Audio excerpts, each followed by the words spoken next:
Now that we know how to deploy a basic Spring Boot app to Azure using GitHub Actions to auto-deploy, let's add Azure SQL DB to the mix.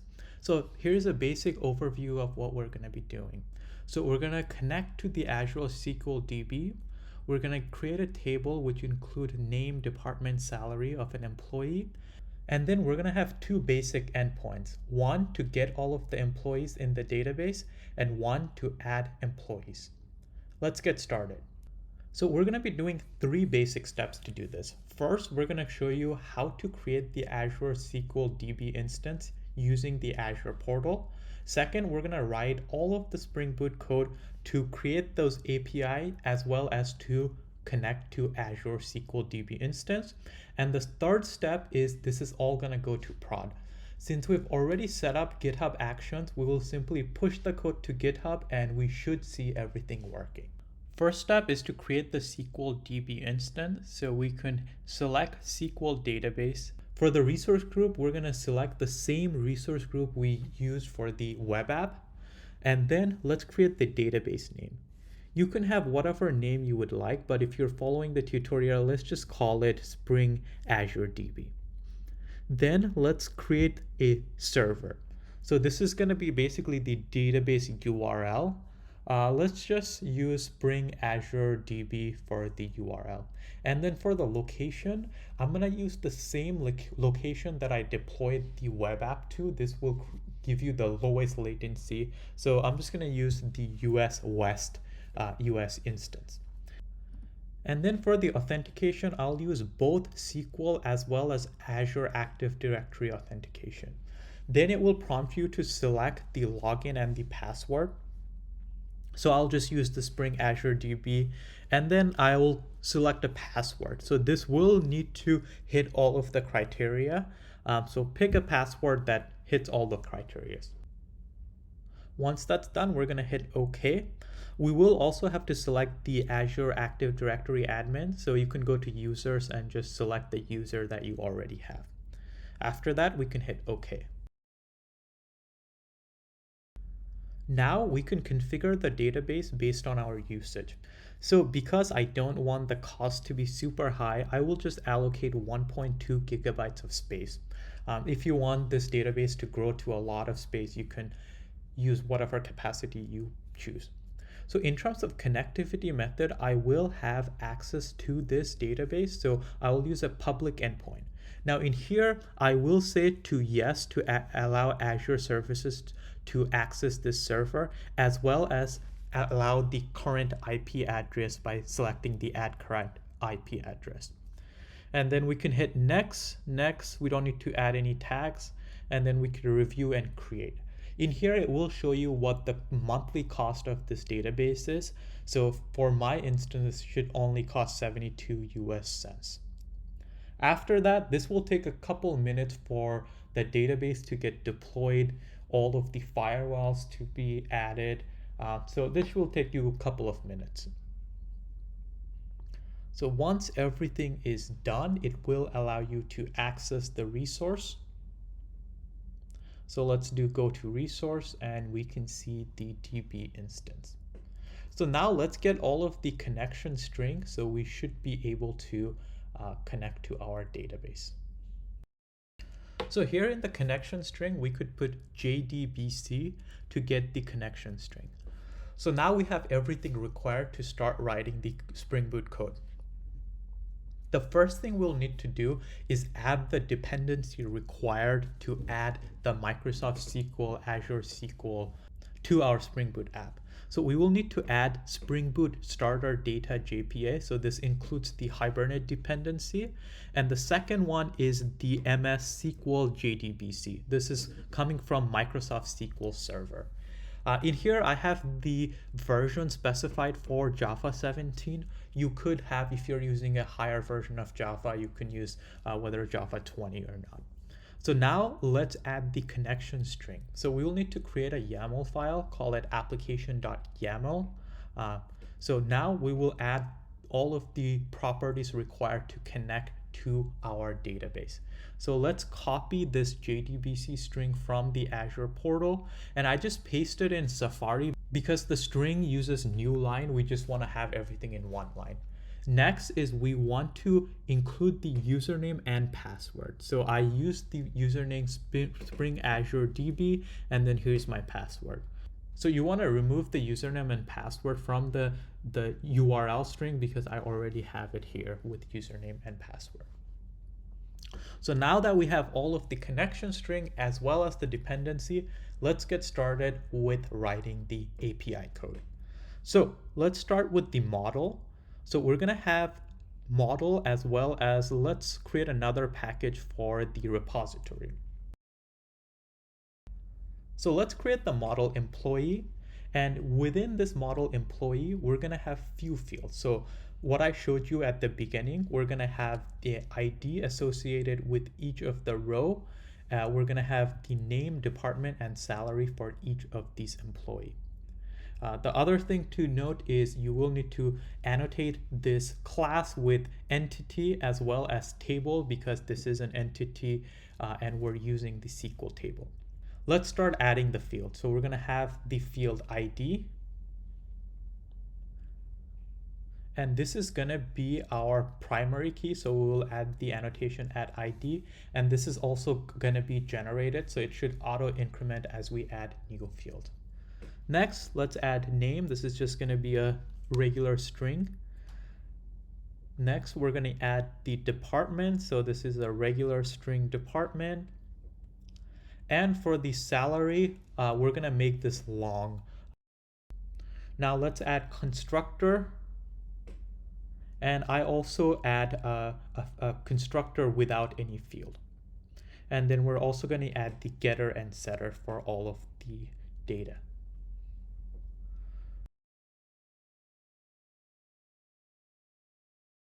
Okay, we have the model in place. Now let's create the repository. So we're just going to create a class, call it employee repository. This is going to be an interface that will extend the JPA repository.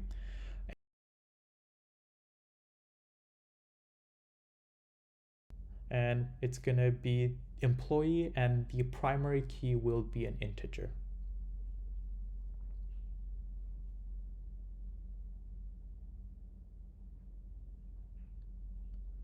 All right, we got the repository as well as the model. Now let's create the controller. So let's create another controller, call it employee controller.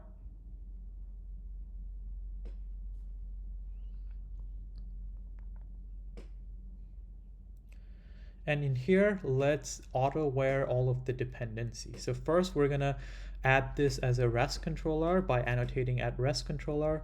Next, we're going to bring in the repository, employee repository, in order to access our database. Now we're going to create the two endpoints. So one is going to be a get mapping. This is the get request to access all of the employees. So let's call this get employees.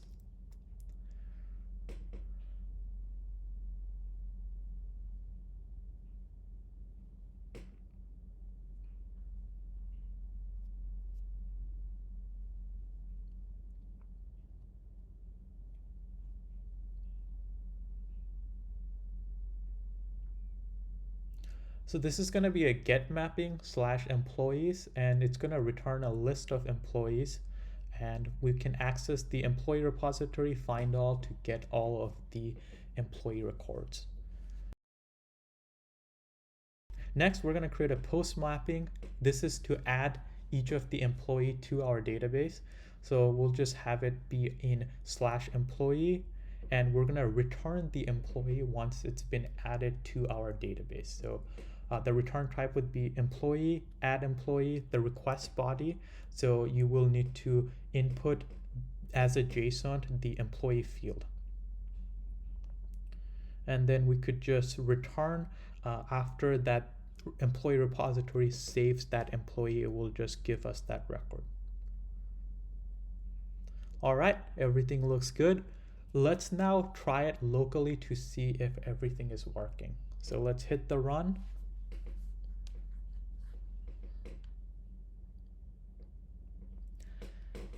And as you can see from the Spring log, Hibernate created the table employee and everything seems to be good.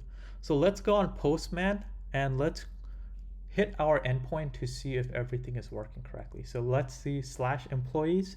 So as we can see on the Hibernate log, it did run the SQL query to get all of the records, but there isn't any record, so it didn't return anything. So now let's add an employee to our database. So we're gonna use that post add employee endpoint, and let's add an employee record to our database. So here in the model, we will need to specify the name, department, and salary. And then from our beginning slide, let's add the record for Jake. So Jake, we'll add the name Jake first.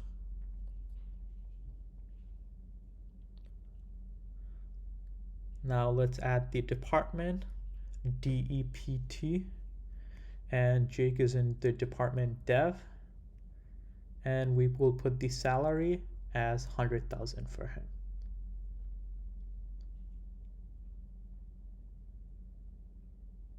And let's send the request. And as we can see, we do see the record with the ID, which means the database went through.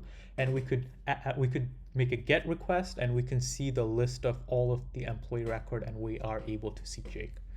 Let's look at from our database to ensure that record actually went in. So through Azure, we can go to Query Editor. We could log into our database, and let's run the query select start from employee to get all of the record, and we should be able to see Jake, and here it is. Jake shows up on our record. So now we're able to get employees as well as add employee, and we're able to ensure that it actually is going to our database. Now let's push this onto production. So we will push all of our code, including the database configuration, as well as our model repository and controller, including pom.xml, which includes the 2 new dependency that we've added. So let's commit that code, and let's push this code onto Azure.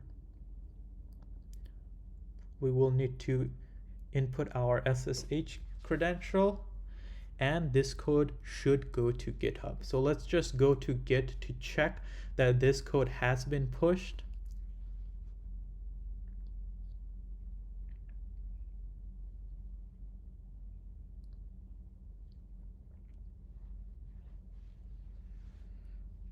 And we are able to see the model.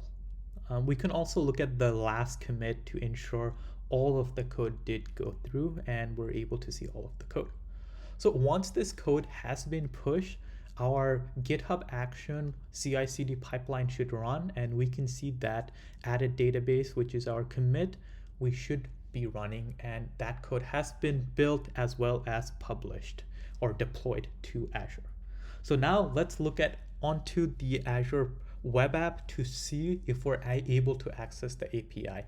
So we should be able to go to /employees to see all of the employee record, and yep, Jake shows up. Now using this production URL, let's add a few employees just to ensure that everything is working correctly. So let's go through Postman to ensure that we're able to access the API. Yep, that's working. So now let's add 2 more employees that we've shown before to our database.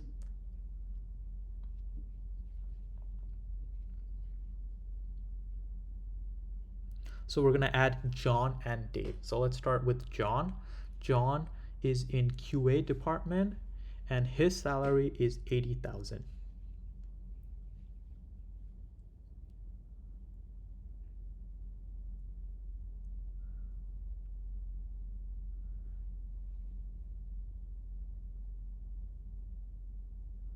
And then we have Dave. Let's add Dave. Dave is in a dev department, and his salary is 110,000.